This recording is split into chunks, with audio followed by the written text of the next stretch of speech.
Hello guys, आपल्या मराठी कम्युनिटीसाठी पुन्हा एकदा एक नवीन व्हिडिओ घेऊन आलो. या ठिकाणी बघा, कंपनीचं नाव बघा इथे, कंटेनर कॉर्पोरेशन ऑफ इंडिया. इथे बघा पॅटर्न बघा कसा वर्क झालाय. 2020 पासून मार्केट कंटिन्युअसली वर जाते. हा स्टॉक पण बघा या ठिकाणी वरती गेलाय. हा एक रेजिस्टन्स एरिया आणि रेजिस्टन्स एरियापासून मार्केट बघा ऑलमोस्ट 50% या ठिकाणी करेक्ट झालेले. मेजर असा डाऊन ट्रेंड या ठिकाणी मार्केटने दाखवलाय. हा डिमांड झोन आहे बघा. या डिमांड झोनवरून मार्केट या ठिकाणी आता कन्सोलिडेट करते. हा आपला फॉलिंग ट्रेंड आहे आणि फॉलिंग ट्रेंडला या ठिकाणी मार्केटने ब्रेक केला. इथे बघा साधारणतः आपण जो आपली जी ट्रेडिंग स्टाईल आहे ती कशी आहे बघा. या ठिकाणी एक मी छोटासा सपोर्ट एरिया मार्क करतो. प्रिव्हियसला इथे एक सपोर्ट घेतला होता बघा, रेजिस्टन्स घेतला होता सॉरी इथे, आणि इथे एक रेजिस्टन्स एरिया इथे पण पुन्हा एकदा त्याने रिस्पेक्ट केलेली आहे. ही बघा ही ट्रेंड लाईन. आणि ज्यावेळेस मार्केट या ठिकाणाहून बघा फॉल करते पुन्हा एकदा फॉल केले आणि इथून आता कन्सोलिडेशनच्या झोनमध्ये. साधारण अशा पद्धतीचं स्ट्रक्चर. माझी एक्सपेक्टेशन आता अशी आहे, मार्केट अशा पद्धतीने जाऊ शकते आणि एक अशी. या ठिकाणी बघा एक राउंडिंग बॉटमचा पॅटर्न पण होतोय. आपली जी ट्रेडिंग स्टाईल आहे ती ह्या फेजमध्ये आपण बाईंग करत असतो, ज्यावेळेस आपलं ॲक्युमुलेशनच्या झोनमध्ये मार्केट असतं. म्हणजे ही जी ट्रेंड लाईन आपण मार्क करतो त्याला आपण फॉलिंग ट्रेंड म्हणतो. ही ट्रेंड लाईन ज्यावेळेस ब्रेक होते त्यावेळेस या ठिकाणी आपण बाईंग करत असतो. साधारण टार्गेट इथपर्यंत आणि सेकंड टार्गेट इथून इथपर्यंत. प्रॉपर एक राउंडिंग बॉटम. अजून एक गोष्ट दाखवतो मी तुम्हाला. या ठिकाणी बघा विकली चार्टमध्ये जा, रिमोट ड्रॉइंग्स. या ठिकाणी बघा काय झाले.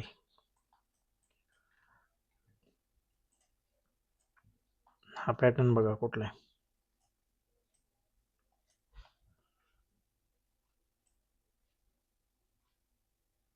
आणि मार्केट असं आणि आता अशा पद्धतीने मार्केट वरती जाणार. याला फ्लॅग अँड पोल म्हणतात. हा मोस्टली वीकली चार्टवर बघायचा असतो. आपण आपल्या जो बाईंगचा जो सेटअप आहे त्याच्यामध्ये आपण या ठिकाणी बाईंग करत असतो. डेली चार्टवर जर बघितलं तर आपल्यासाठी हा ॲक्युमुलेशनचा झोन असतो. हे बघा या ठिकाणी अशी आणि अशी. फंडामेंटली स्ट्रॉंग ही कंपनी. या ठिकाणी बघा फंडामेंटल बघा तुम्ही, दाखवतो मी. मार्केट कॅप बघा 40,000 करोड आहे. Current price 525. Stock P 32. Industry P बघा 24. थोडीशी एक्सपेन्सिव्ह आहे. Peg ratio 16. त्याच्यानंतर इथे बघा इंट्रेन्सिक व्हॅल्यू बघा 203. त्याच्यानंतर डेट बघा 965 करोड. सध्या एक डाऊन ट्रेंडमध्येच मार्केट, त्याच्यामुळे 200 DMAच्या वरती आहे. इथे बघा जो लॉजिस्टिक जो सेक्टर आहे त्याच्यामध्ये 1 नंबरला रँक करते.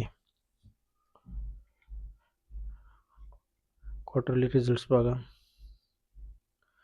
सगळ्यात इम्पॉर्टंट बघा ऑपरेटिंग प्रॉफिट मार्जिन बघा या ठिकाणी 21% ऑपरेटिंग प्रॉफिट मार्जिन. P&L मध्ये बघा 1300 वरून 1900 10 वर्षामध्ये. साधारण लास्ट याला किती होते, 1930 होते. सेम आहे, जास्त काही असं खूप मेजर प्रॉफिट वगैरे असं काही नाही आहे. त्याच्यानंतर नेट प्रॉफिटमध्ये बघा 1200 सेमच आहे, त्याच रेंजमध्ये कंपनी ऑलमोस्ट 4 वर्ष झाले बघा. इथे इक्विटी कॅपिटल बघा 381, त्याच्यानंतर रिझर्व बघा 12,000 करोड, बोरोइंग बघा 965,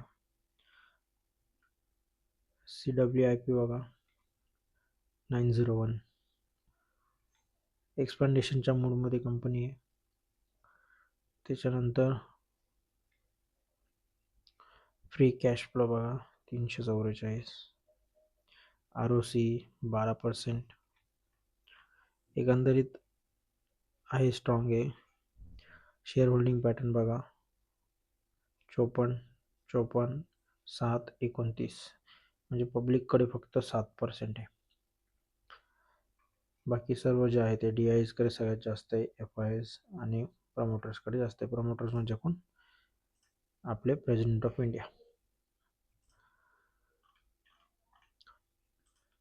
एकंदरीत स्टॉकचं जर हिस्ट्री बघितली आधीची, तर अशा पद्धतीने एक अपसाईड राहिली 20 वर्षामध्ये, आणि मेजर करेक्शन या ठिकाणी मार्केटने दाखवलेलं आहे. त्याच्यामुळे चान्सेस वरती जाण्याचे जास्त आहेत. अशा पद्धतीने स्टॉकचं ॲनालिसिस आहे. कुठल्याही प्रकारचं बाय सेलचं रेकमेंडेशन नाही आहे. जर कोणाला काही डिटेल्स पाहिजे असतील तर डिस्क्रिप्शनमध्ये व्हॉट्सअप नंबर देतो आहे, मला कॉन्टॅक्ट करा. ठीक आहे, थँक्यू.